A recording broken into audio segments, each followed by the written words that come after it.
LTN. Luo Trending Nation.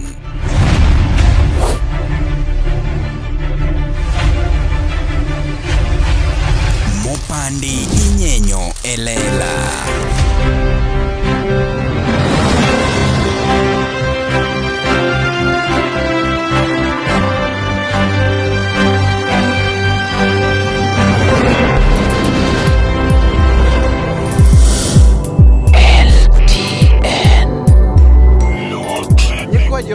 Una de kamera mora mauntia ilongani Salenya TV and kum jogo mosebedo ka supporter agonwero kamano maduong kabisa kendo waise amabor kamwa dhi bende pod bor lakini wabro chopo mana gi kinda donge angi program moroka ma adhi time for the second edition watim edition mokwongo en program makelo upcoming artists together. Ng'en upcoming artists inwango ka seche mang'eny gi ywak kendo gibiro inbox Salenya yawa connecta adhi awere ka Inda connecta adhi awere ka Elisha Makatoto connecta adhi awere ka Amiso Twango but gigi duto te jok manie biashara ok ginyal weyo biashara margi ni gikonyi mondo mi bende igo kang na paro takoni wakel these upcoming artists together mondo mi los gimoro ma at least ginyalo yude platform ma giteme duondgi gitemo gerre step ka step nyaka chopie kamoro ma ka ng'ato nigi talent to kadho through that platform to nyalo goyo kang moro achiel mbele. Koro nwatimo the first edition tarik 11 and first edition no nwayudo ji abich ma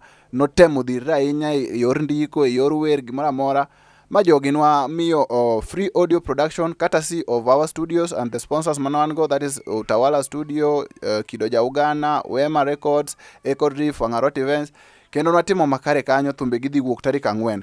Koro gisani alando ni tarik 4 dwe mar 4, that is on Easter weekend. Tarik 4 obro bedo Saturday. Wachako wabago kendo show machalo kod mae. Kendo show ni dhitimre ka miluongo ni Benelix Lounge. Benelix Lounge yudre Nairobi, aneno ka jodala penjo ni en kanye, ol yudre Nairobi, Donom. Koro, wadhi timo the second edition, kama pod en mana show mar upcoming artists. Koro, ngata mabiro kacha, bigi mar supporting jogi pod grow, ntire gimonyalo bedo nokia, kibiro kacha, ingise ni bana iwer maber but kai adjust. Kata jok mani malo, negichako kamoro. So, come and support. Ticket didi for only 300 a gate. But other release early tickets through link marpumzi.co.ke. Ma early ticket no, they go for 200. Tafadhali mununue ticket mkuje msupport these artists. Aja marwani sani oseyudo nengo moro.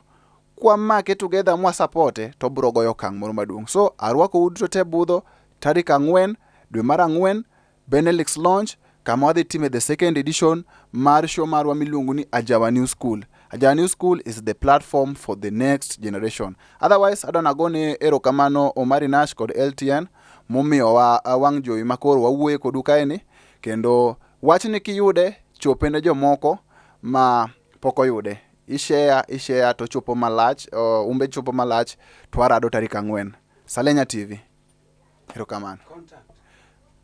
Ni namba mar simu kata ng'at madwaro tudre kod Salenya TV kata ng'ama da biro e show maybe location ango 0708487852. Mane official number mar Salenya TV makopogre gi mano tonge moro. Otherwise waraduru Benelix Lounge on 4th of April. Nyakoramogi be isebedo gi achiedh nade ka ipenjori kama inyalo chwalo lendo magi ne jopiny, obed lendo mag ohala, lando nyasi kaachiel kod lendo mamoko mathoth. Bas kik ibed gi kiondko moro amora nimar LTN Luo Trending Nation ni ka nikech in. Wan kod jolendo man gi oteku kendo nigi lony mamalo mar chwalo ni lendo meki ne oganda. Ne ler mathoth tudri kodwa e nembniwa magin 07 11 92 32 74. Bende nyalo oronwa ote e luotrendingnation@gmail.com. Lendo manimba managi LTN Luo Trending Nation.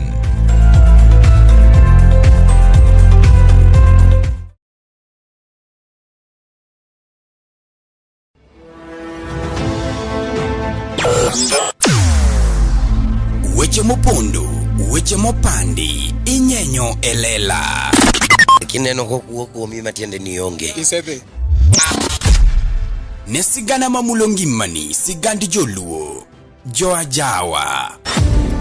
Jothum mokwongo kapok waduogo kuom joangla ong'eane life mar jothum gi familia margi ineno. Luo Trending Nation ni ong'ala manyime mar gundho ni wechegi kaka gitimore kod ng'ama otimogi maonge deo wang'. Ochiem to chiem mariek nikech be samoro.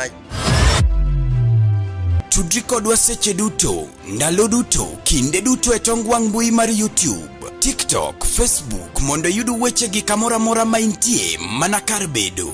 Kete mana kai. Kete mana kokidwa kete kata wabro keti gi thuon. Luo Trending Nation, LTN, the best ahead of the rest.